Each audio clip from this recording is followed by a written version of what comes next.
Good morning students. हम पढ़ रहे थे कृष्णा सोबती, जिनके द्वारा लिखा हुआ संस्मरण है मियां नसरुद्दीन।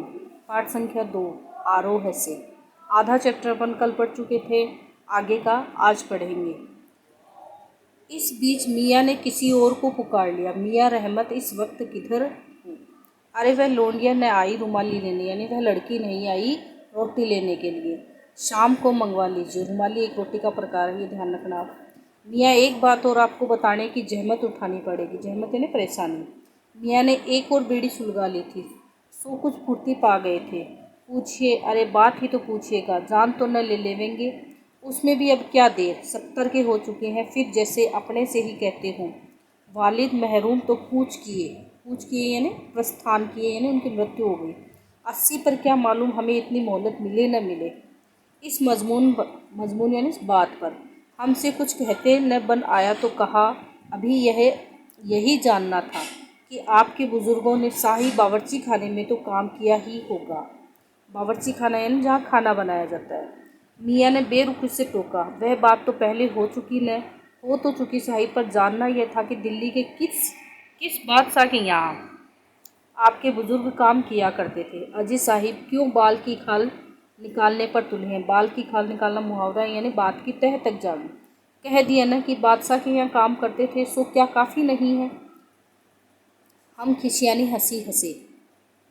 तो काफ़ी, पर ज़रा नाम लेते तो उसे वक्त से मिला लेते खूब, पर किसे मिलाते जनाब आप वक्त से? मियाँ हंसे, जैसे हमारी खिल्ली उड़ाते हो। खिल्ली उड़ाना है ना मजाक उड़ाना।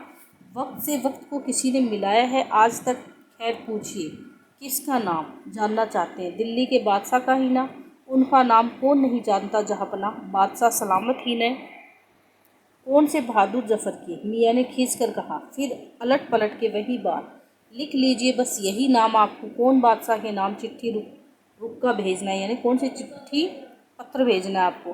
डाक खाने वालों के लिए सही नाम पता ही जरूरी है।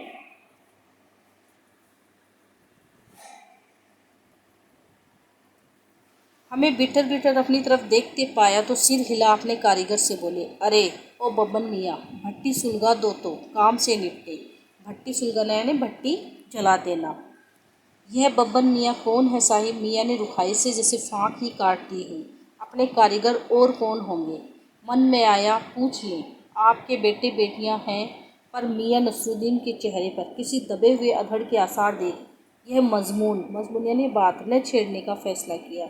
इतना ही कहा, ये कारीगर लोग आपकी शागिर्दगी करते हैं, यानी आपकी सेवा करते हैं, कहना मानते हैं। खाली शागिर्दगी नहीं साहिब, गिन के मजदूरी देते हैं, यानी हमारी जो काम है वो फ्री में नहीं कर रहे हैं, बल्कि इसके लिए पैसे दे रहे हैं। 2 रुपये मन की मजूरी, 4 रुपये मन की मैदा की मजूरी, मन यानी 40 किलो। ज़्यादातर भट्टी पर कौन सी रोटियां पका करती है? मियाँ को अब तक इस मजमून में कोई दिलचस्पी बाकी न रही थी, यानी उनसे बात करने में उन्हें इंटरेस्ट नहीं था। फिर भी हमसे छुटकारा पाने को बोले, बाकर खाने, सिरमाल, ताफ्तान, बेसनी, खमीरी, रुमाली, गाँव, दीदा, गाज़ेबान, तुनकी। फिर तेवर चढ़ा हमें घूर कर कहा, तुनकी पापड़ से ज़्यादा महीन होती है। महीन, हाँ किसी दिन खिलाएंगे आपको। महीन यानी बारीक। और ये जितने भी हैं वो सारे रोटियों के प्रकार है, और तुनकी भी एक रोटी का प्रकार है। एकाएक मियाँ की आंखों के आगे कुछ कौंध गए, यानी कुछ पुरानी याद आ गई। एक लंबी सांस भरी और किसी गुमशुदा याद को ताज़ा करने को कहा। उतर गए वे ज़माने, यानी जिस ज़माने में उनकी कदर होती थी, और वे कद्रदान जो पकाने खाने की कद्र करना जानते थे।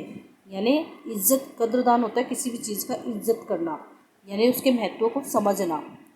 मियाँ अब क्या रखा है, तंदूर से निकली और पेट में गई, हजम हुई। यानी अब तो क्या है, सिर्फ ली और खाई।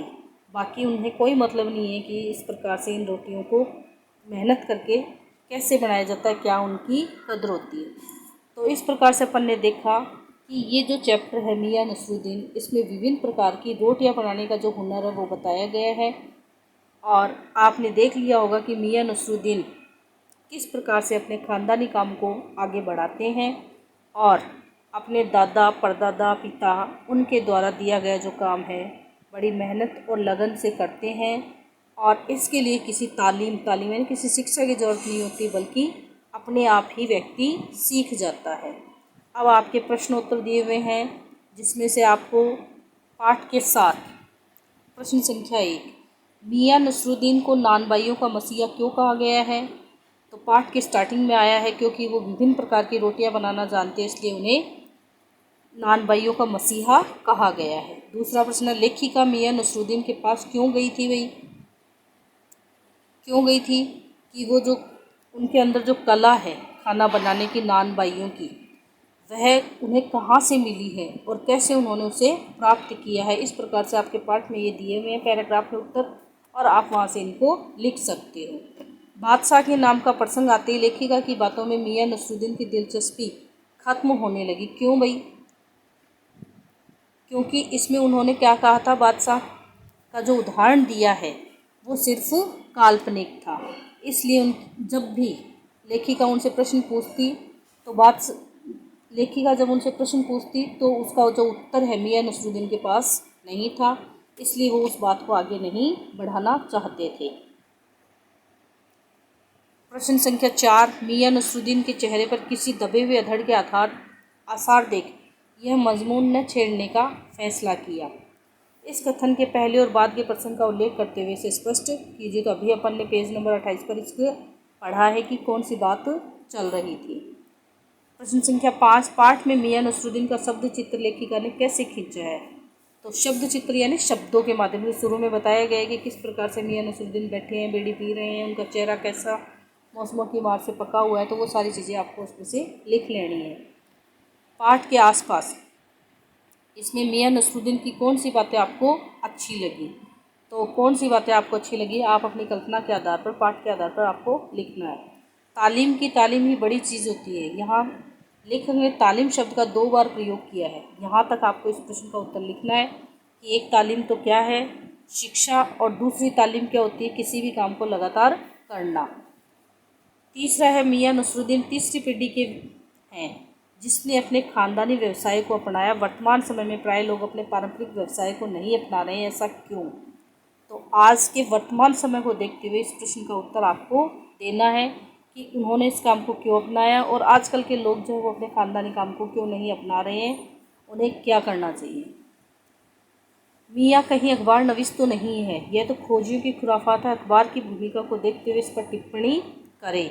यानी हम अपने पास भी अखबार आते हैं, उन अखबार में अपन किस तरीके से जितनी भी न्यूज़ है उन्हें डिटेल से पढ़ते हैं, उसी प्रकार से हमें मियां नसरुद्दीन पाठ के आधार पर इसके बारे में उत्तर देना है।